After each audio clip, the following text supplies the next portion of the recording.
नमस्कार, मी पंजाब डक. आज आहे 19 ऑगस्ट 2026.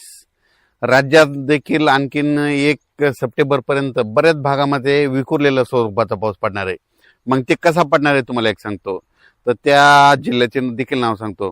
राज्यामध्ये 26 ऑगस्ट, 27, 28 ह्या दरम्यान म्हणजे ह्या 3 दिवसामध्ये काय होणार आहे, 26, 27, 28ला नागपूर जिल्हा, वर्धा, भंडारा, गोंदिया, चंद्रपूर, यवतमाळ, त्याच्यानंतर वाशिम, हिंगोली, अकोला, अमरावती, त्याच्यानंतर इकडं हिंगोली, परभणी जिल्हा, जालना जिल्हा, बीड जिल्हा, त्याच्यानंतर अहिल्यानगर, नेवाशापर्यंत, त्याच्यानंतर संभाजीनगर, जालना आणि इकडं जळगाव, जामोद ह्या पट्ट्यामध्ये ना 25, 26, 27, 28च्या दरम्यान त्या भागामध्ये पाऊस असणार आहे म्हणून हा अंदाज लक्षात यायचा.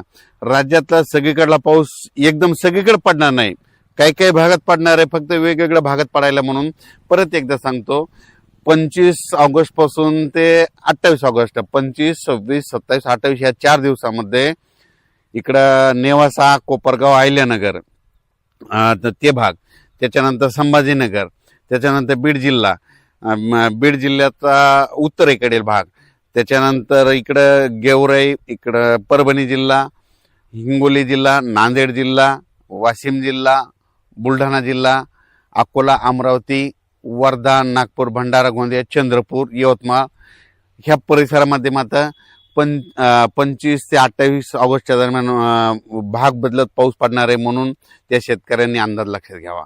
त्याच्यानंतर आज 19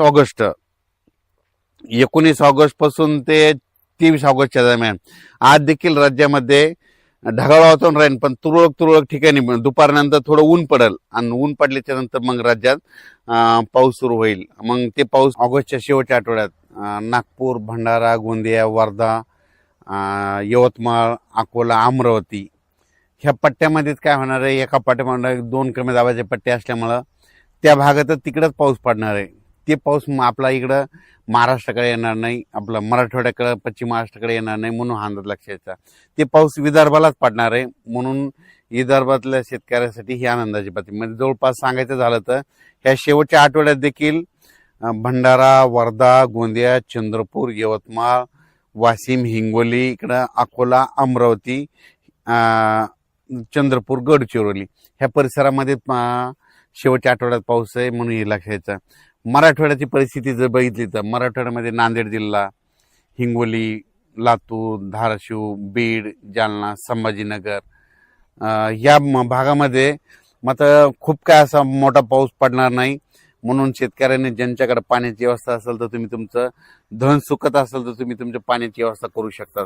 कारण की खूप असा मुसळधार पाऊस नाही, स्थानिक वातावरण तयार होऊन असाच पाऊस पडत राहणार आहे.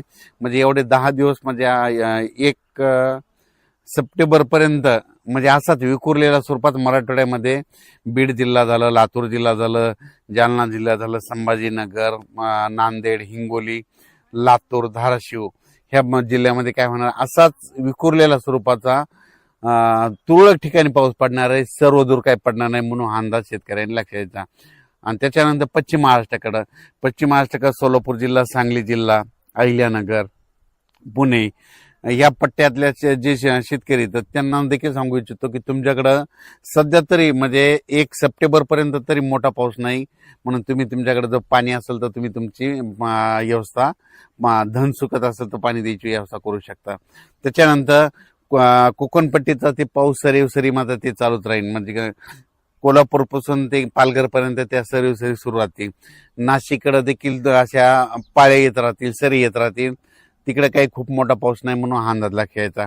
त्याच्यानंतर इकडे नंदुरबार जिल्हा, धुळे जिल्हा, जळगाव जिल्हा आणि बुलढाणा जिल्हा तिकडे काय होणार आहे, ह्या शेवटच्या आठवड्यात एका पट्ट्यामध्ये 1-2 कमी दाबाचे पट्टे जात असल्यामुळे शेवटच्या आठवड्यात मात्र त्या धुळे जिल्हा, जळगाव जिल्हा, नंदुरबार, बुलढाणा, अकोला, अमरावती ह्या पट्ट्यामध्ये काय होणार आहे, त्या परिसरामध्ये पाऊस पडणार आहे म्हणून हा अंदाज लक्षात यायचा. पण राज्यात सर्वदूर सगळीकडे पाऊस पडेल असं काही सध्या तरी परिस्थिती नाही.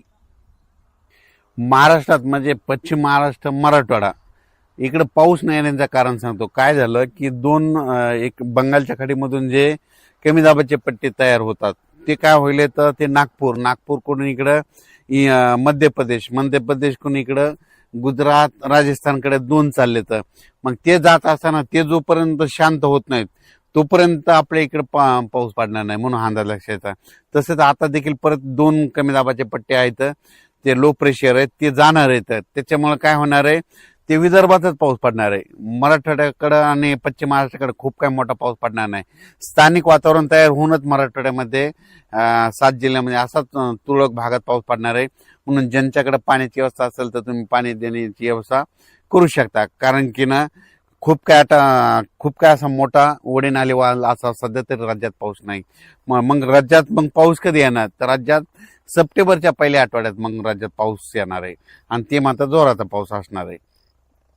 सध्या फक्त वरुण राजाची बॅटिंग फक्त विदर्भाकडेच आहे म्हणजे त्यांच्याकडेच आहे. कारण की ना मग त्याच्यामध्ये कोणतं सांगतो की परत एकदा सांगतो वर्धा, नागपूर, भंडारा, गोंदिया, चंद्रपूर, यवतमाळ, इकडं अकोला, अमरावती, पुन्हा मध्य प्रदेशचे जे लगतचे तालुके आहेत मोर्शी, अचलपूर, दर्यापूर, त्याच्यानंतर इकडं परतवाडा, इकडं जळगाव, जामोद ह्या पट्ट्यामध्येच काय होणार आहे ह्या शेवटच्या आठवड्यात मध्ये आता म्हणजे 18 ऑगस्ट ते 30 ऑगस्ट पर्यंत त्या परिसरामध्ये विदर्भातच पाऊस पडणार आहे.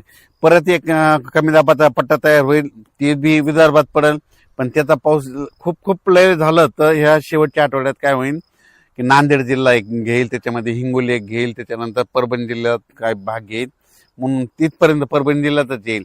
त्याच्या पुढे काही ते पाऊस सरकणार नाही कारण की ते पाऊस तिथंच स्थिर होऊन जाईल. राज्यात सध्या तरी खूप काही असा मोठा पाऊस नाही कारण की ज्यांच्याकडे पाण्याची व्यवस्था असेल तर तुम्ही तुमचं पाण्याची व्यवस्था करू शकता. कारण की खूप असा पाऊस मुसळधार पाऊस पडणं ओढे नाले वाहतील तसा काही राज्यात सध्या पाऊस नाही म्हणून अंदाज लक्षात येतो. तसा पाऊस येईल महाराष्ट्रात ते येईल फक्त पुढच्या सप्टेंबर ऑक्टोबरमध्ये. तोपर्यंत शेतकऱ्यांना आपण आपल्या पिकाची काळजी घ्यायची. फक्त सध्या पाऊस राहील फक्त विदर्भातच पडणार आहे म्हणून हा अंदाज त्या विदर्भातल्या शेतकऱ्यांना लक्षात येतं आणि विदर्भवासियासाठी आनंदाची बातमी कारण की तिकडं वरुण राजाची बॅटिंग आता सध्या विदर्भाकडे.